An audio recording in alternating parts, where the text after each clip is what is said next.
Here we go. It is a Titans Tuesday. I'm going to go ahead and break down a few things that are happening in the Titans organization that that's surrounding this week. Obviously, we'll get into the call. I mean, I'm kind of tired of talking about explaining my point of view. Like, I get it. People are defending and what have you, but I personally, it doesn't make any sense to me.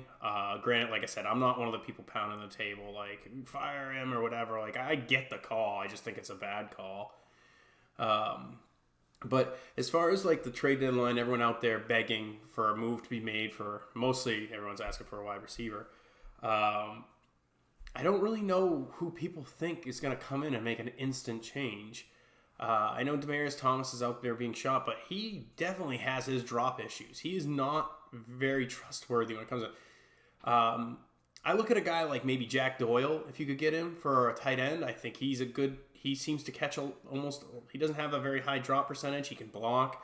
With Jonnu Smith just not performing, I think that he would be a good addition. He would really help them out in the tight end department.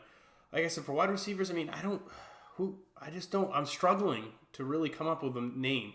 I mean, people want Amari Cooper. He had drop issues too. Him and Demaryius Thomas aren't exactly like sure-handed. I'm trying to think in my head like a good mold of a guy to go out and get that, like we need like a Cole Beasley type. I know he's probably not available. I mean, maybe he is with the Cowboys. Getting Amari Cooper. Maybe Beasley is available now. A guy that comes across the middle, plays a slot really well, and is sure-handed. Like that's the type of guy we need. We don't really need a number one wide receiver right now. I mean, we do. Obviously, I think they're hoping that Corey Davis will provide that. I thought that he was going to, and then this. Tajay Sharp seems to be stepping up to the plate. I really hope that some consistency can come from this because it has just not been good. For those of you who have kind of been, let's get into this right now too. I mean, there's basically two trains of thought out there. Is that Mariota is not our quarterback, and then there's the other side that defend him tooth and nail and refuse to think there's anything wrong with him at all. Do I think there's something wrong with him? Yes. Do I think he's a franchise quarterback? Yes. I think he needs to improve. There are certain areas he needs to improve. I don't think anyone can disagree with that. I have noticed it more often that when he gets in the red zone, I'm hoping maybe this interception he threw will kind of alleviate this, but he's just not taking chances throwing the ball in the red zone. A lot of the things that he does, he's very conservative in the red zone, and I get it. You don't want to turn the ball over, period, but at some point, you really need to take some chances and go out there. But maybe this is kind of on his wide receivers too, that he doesn't trust them enough to send a ball out there and hope that a receiver can attack it. I made a video last night about like one of my favorite Titans receivers is Nate Washington. He supposedly had his drop issues too with Pittsburgh, but he was a guy that would go and attack the ball. Like, he didn't wait for the ball to come to him. He went and got the ball. Like, that's huge. He caught it in his hands, and he went and he got it. I watched these Tyrod Taylor drops, all the drops that I've seen. It's the people, they're waiting for the ball to come to them, and then they try to, you're trying to cradle it to your body, and that's just such a bad way to catch a ball. The wide receiver coach, he's really got to do something here. It's just it's just not good. It's not a good look. It's probably further troubling Mariota. For those of you who think that, he just can't get it together, the guy has had 3 different head coaches, 4 different offensive coordinators.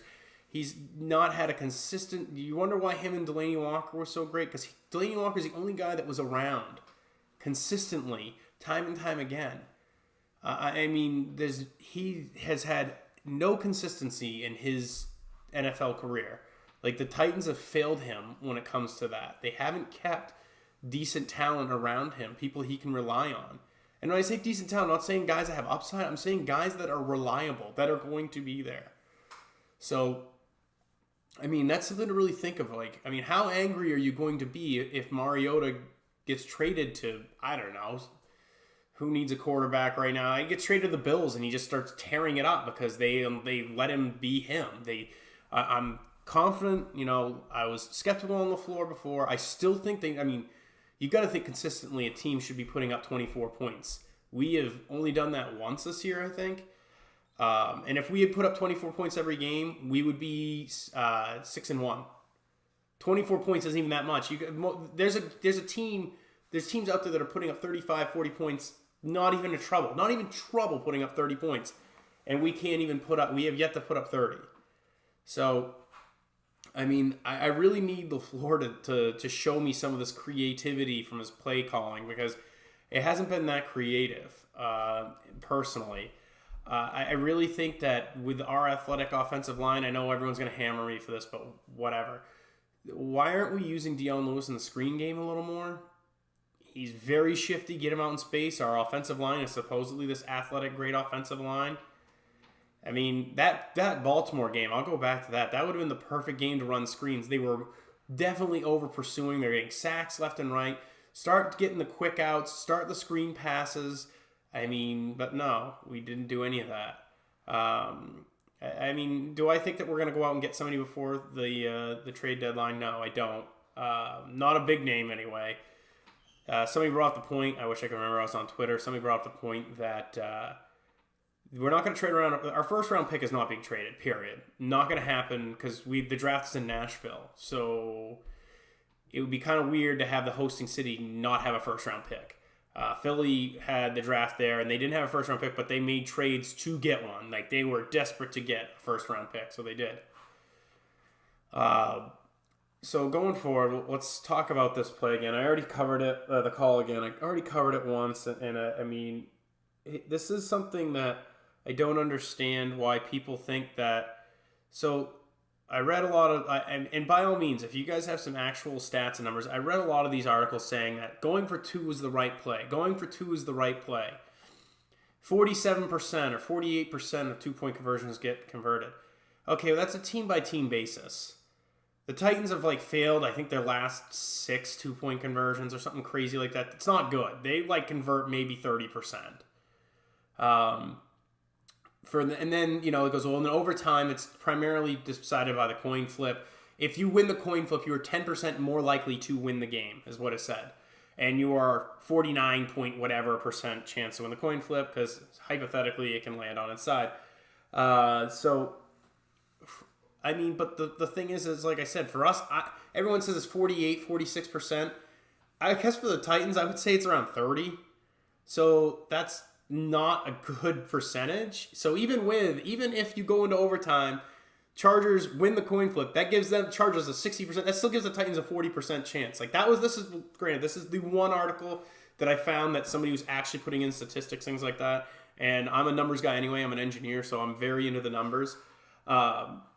And that's why I think that I kind of was going back, not as going back and forth, but I was hoping a guy would reply to me after he said that the people that thought Vrabel going for it in Philly on 4th and 2 on the 38, I think it was going to be a 50-yard field goal, wanted that to happen, but didn't want him to go for 2 or hypocrites. And that couldn't be further from the truth, because if you kick that 50-yarder, and even if you make it, you're playing for the tie. There's no way. It was 3 minutes left. There's no way that we're getting the ball back and getting down there and scoring, even if we kick the field goal. So, you're kicking that field goal. It's only a tie or a loss, and that's it. You can't win. You are pretty much saying you are just giving up on winning on that aspect. That 2-point conversion was win or lose, and you really had significantly low odds considering what was going on. And like I said, I didn't absolutely hate it. I was oh my gosh. I knew it was going to happen because Vrabel has kind of got this mindset of being aggressive no matter what, which I think once you become predictable in any facet of your mindset, you're kind of failing.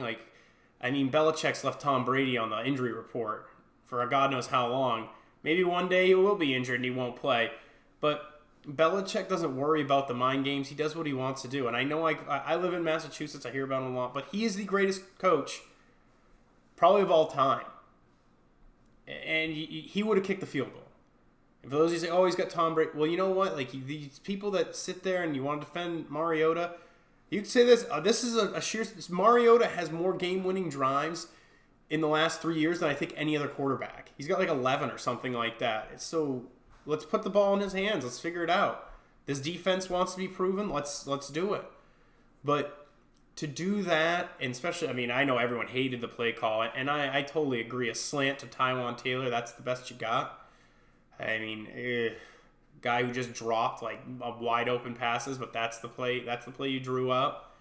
So, like I said, there's definitely some things they need to prove to me. As much as everyone wants to get on the secondary for giving up the big touchdowns, and that's fine. But there's still I think it's only 19 points a game is what they're giving up. They're like sixth in the league. How do you get mad at that? How can you get mad at them for doing that? But anyway, so guys, give me a like, follow, do what you gotta do. Argue with me if you want. That's personally how I see it. I get all these people defending him, and I really like.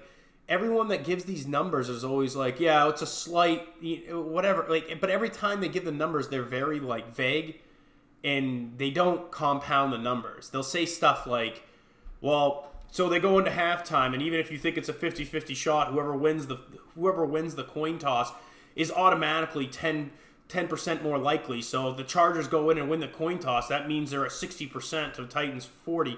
Well, why does the Titans win the coin toss? Like, you can't. That's a really bad analogy to use. That you win the coin toss, you lose. The Titans already did that once. They lost a coin toss. Guess what? They still won in overtime. I don't think that's an outlandish statement. When but yet you want to refute. Like, you want to say that it's 47% chance that you're going to win the 2 point. You're going to make the 2-point conversion. That's every team.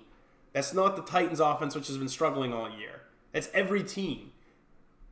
I mean, like I said, I don't see the numbers reasoning. And again, I'm not really like against the call. I don't like it. But thanks for watching, guys. I think the next I'll probably do is the predictions, probably on Thursday. But tighten up as always.